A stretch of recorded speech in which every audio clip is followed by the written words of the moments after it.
धनबाद जिले के रामकनाली ओपी क्षेत्र के मुंडा धौड़ा इलाके में 5 सितंबर को हुए भूधंसान हादसे में 6 लोगों की मौत के बाद अब मामला राजनीतिक तूल पकड़ने लगा है। बड़का गांव के पूर्व विधायक अंबा प्रसाद ने बीसीसीएल प्रबंधन और डीजीएमएस को सीधे जिम्मेदार ठहराया है। उन्होंने कहा कि यह महज लापरवाही नहीं बल्कि हत्या है। अंबा प्रसाद ने मांग की कि बीसीसीएल प्रबंधन और डीजीएमएस के खिलाफ हत्या का मुकदमा दर्ज किया जाना चाहिए। फिलहाल हादसे की जांच जारी है, लेकिन पीड़ित परिवारों में आक्रोश और आंसू दोनों देखे जा रहे हैं। इतना बड़ा माइंस चल रहा है, माइंस चलाने के लिए कानून होता है। माइंस एक्ट 1952 है, माइंस रूल्स 1955 है, अभी जो रिसेंट का है 2017 का माइंस रेगुलेशन है। लेकिन कहीं पे भी आप नियम कानून नहीं देखिएगा कि कहाँ पालन होता है। माइंस एक्ट में सेक्शन 22 है, जिसमें कि इंस्पेक्टर को पावर दिया जाता है कि आप नोटिस दे सकते हैं पदाधिकारी को, और ये काफ़ी शक्ति दी गई है कि कहीं भी डेंजर एरिया है उसको तुरंत आइडेंटिफाई करके उसको नोटिस करें और वहाँ पे वो डेंजर जोन से लोगों को हटाए, लोगों को दूसरी तरफ सेटल करे। ये सारा इंस्पेक्टर का काम है, बीसीसीएल का काम है। और सेक्शन 22 में ये प्रावधान है कि आप उनको वहाँ से शिफ्ट करें, और जहाँ पे डेंजर एरिया में अगर श्रमिक काम भी कर रहे हैं तो उनको वेतन पे देते हुए उनको कुछ दिन काम से वहाँ से हटा दें। लेकिन ये सब चीज़ का उल्लंघन हो रहा है। भारत सरकार का जो डीजीएमएस, जो मिनिस्ट्री ऑफ लेबर के अंदर जो इतना बड़ा संस्थान है, वो क्या काम कर रही है, वो आप देखिएगा कि पूरी तरह से कहीं पे भी बेंचेस नहीं है, वर्टिकल पूरा वहाँ पे स्लोप है। स्लोप जो होता है, जो स्पेसिफिक स्लोप स्टेबिलिटी सर्टिफिकेट है, वो भी इनको नहीं दिया गया होगा। और जब स्पेसिफिक स्लोप का जो स्टेबिलिटी रिपोर्ट है, वो अगर इनको वो सर्टिफिकेट अगर नहीं दिया गया है तो ये माइंस कैसे चला रहे हैं, और अगर दिया गया है तो ये कैसे दे दिया गया है, क्योंकि इनका तो पूरा ही मतलब वैसा है। यहाँ पे जो माइंस सेफ्टी सर्टिफिकेट है वो इनको मिला है क्या, डीजीएमएस ने दिया है क्या? माइंस सेफ्टी जो रिपोर्ट है वो उनको मिला है क्या? डीजीएमएस कब आई है इंस्पेक्शन करने, ये भी एक सवाल है, क्योंकि ये इतना खतरनाक तरीके से यहाँ लोग रह रहे हैं, इसको नजरअंदाज नहीं किया जा सकता है। लेकिन जब इन लोग मांग करता तो लाठी मिलता है। यही दुर्भाग्य है, इसलिए आज अंबा को इतना दूर दूर चल के आना पड़ रहा है ताकि हम इनको ऐसे नहीं छोड़ दें। कोई अगर इस तरह का हालत में है, कोई अगर जादू महतो की तरह हालत में है, अगर कोई इतने लाचार बेबस है, इसलिए आज जरूरत पड़ा हमको अपने क्षेत्र से निकल के यहाँ पे आने का, अपने क्षेत्र से निकल के हर विस्थापित का सहारा बनने का हमको जरूरत पड़ा, क्योंकि इस पीड़ा को हम अंदर तक मतलब काफी मतलब झिझोड़ के रख दिया है, और इसकी लड़ाई हम लड़ रहे हैं।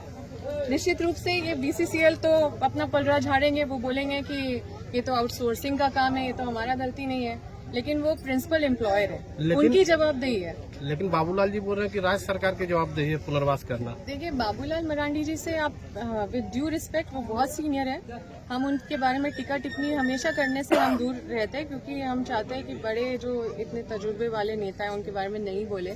लेकिन विद ड्यू रिस्पेक्ट आपको उनसे पूछना चाहिए कि भारत सरकार का जो ये डीजीएमएस है, जो बीसीसीएल मतलब मिनिस्ट्री ऑफ लेबर के अंतर्गत एक बड़ा संस्थान है, वो क्या कर रही है, उनसे पूछिए जरा।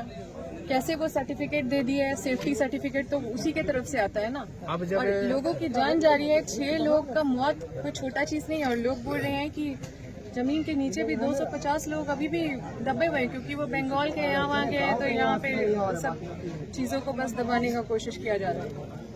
क्या इन लोगों का न्याय मिलेगा? इन लोगों की न्याय है कि एक सुरक्षित जगह पे पुनर्वास हो? बीसीसीएल के सारे पदाधिकारी जो संलिप्त हैं इन सब चीजों में, जिनकी लापरवाही से ये सारा घटना हो रहा है, उनके ऊपर कल्पेबल होमिसाइड का केस होना चाहिए, क्योंकि ये लोग की वजह से लोगों की जान जा रही है, और ये जानबूझ के ये मतलब लोगों को मौत पे ढकेल रहे हैं। तो क्या लगता है कि बीसीसीएल तब कार्रवाई करते जब कोई जमींदोज होता है, उसके बाद पुनर्वास करता है? देखिए, बीसीसीएल तो पूरी तरह से जिम्मेदार है, और अगर वो पलड़ा झाड़ने का कोशिश करेगी तो उनसे बस यही पूछना चाहिए कि क्या आप आउटसोर्सिंग के ऊपर बोलते हैं कि वो लोग कर रहे हैं या वो लोग की वजह से है, तो क्या इनके ऊपर ब्लैक लिस्टिंग का कोई प्रक्रिया आप चालू किए हैं? क्या इनके ऊपर कोई भी इस तरह का कार्रवाई की है? आगे ये नहीं हो, जैसे 6 लोग की जान गई है, ये छोटी बात नहीं है, और आगे ये चीज नहीं हो, इसके लिए क्या किया गया है? इसके लिए तुरंत क्या स्टेप उठाया गया है? अम्बे आउटसोर्सिंग का एक माइंस यहाँ चल रहा है अंगारपत्रा में, दूसरा माइंस चल रहा बीसीसीएल ब्लॉक 2 में। क्या डीजीएमएस का ये फर्ज नहीं बनता कि वहाँ पर भी तो जाकर वही तो देखें? बाबूलाल मरांडी से पूछिए कि भारत सरकार का ये मिनिस्ट्री ऑफ लेबर के तहत जो ये इतना बड़ा संस्थान है उससे क्यों नहीं सवाल करते। मतलब आप जब सवाल करने पे आएंगे तो पॉलिटिकल, आप फेयर होइए।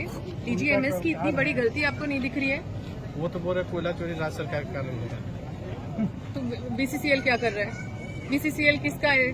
केंद्र सरकार से जुड़ा हुआ है। बीसीसीएल के जो पदाधिकारी है वो कहाँ से उनका चयन होता है? राज्य सरकार से कि केंद्र सरकार से? और ये प्रोजेक्ट कहाँ से आता है? राज्य सरकार से कि केंद्र सरकार? कौन चोरी कर रहे हैं? तो ये तो एक विषय जरूर है, ये भी गंभीर विषय है। चोरी तो नहीं होना चाहिए, पूरा तो माइनिंग माफिया भरे हुए हैं। अब वो कहाँ के हैं, किस पार्टी के हैं, हम नहीं जानते। लेकिन जो हम जानते हैं कि बीसीसीएल जो है ये दूध का धुलवा नहीं है, सारा चोरी तो यही करवा रहा है। इसके अंदर ही चोरी हो रहा है, इसके अंदर ही डीजीएमएस को कैसे ये मैनेज कर ले रहे हैं, कैसे डीजीएमएस चुप है, इन सब चीजों में खामोश है। इतना बड़ा मामला हो गया है, लोग की जान जा रही है और मतलब डीजीएमएस अभी भी खामोश है। तो ये तो एक प्रश्न चिन्ह नहीं है, ये तो सीधा सीधा आरोप है कि आप तो पूरा एकदम ये लोग को पूरा भ्रष्टाचार करने के लिए पूरा छूट दिए हुए हैं। तो क्या अम्बे के इस करतूत को लेकर बिगुल फूंक चुकी है? देखिए, हम हर गलत चीज के खिलाफ खड़े रहेंगे और ये जो बीसीसीएल है ये प्रिंसिपल एम्प्लॉयर है, इसके अंदर जो भी आउटसोर्सिंग आती है उसके बारे में क्या ही आप लोग सब जानते ही है सारा कहानी। लेकिन मेन जो है कर्ता धर्ता जो बीसीसीएल है उसको जो देखना चाहिए वो अपनी जिम्मेदारी से पीछे है और सब पे कार्रवाई होना चाहिए, चाहे वो आउटसोर्सिंग कंपनी हो, चाहे बीसीसीएल के पदाधिकारी हो, और इन सबको जेल में डालना चाहिए। ये सब जेल जाने के योग्य हैं, ये लोग के ऊपर एकदम कड़ा केस बनना चाहिए। हम जैसा बोले कल्पेबल होमिसाइड का केस होना चाहिए। ये लोग आदमी को आदमी नहीं समझते हैं, यहाँ पे किसी का भी जान जा रहा है, बैठ के अपना एसी रूम में अपना अच्छे से ये लोग पैसा गिन रहे हैं और अपना लाइफ कंफर्टेबल कर रहे हैं। बस हत्या या हादसा, इसको क्या मानते हैं? हत्या है, पूरी तरह से हत्या है। बड़का गांव से चंदन कुमार गुप्ता की रिपोर्ट।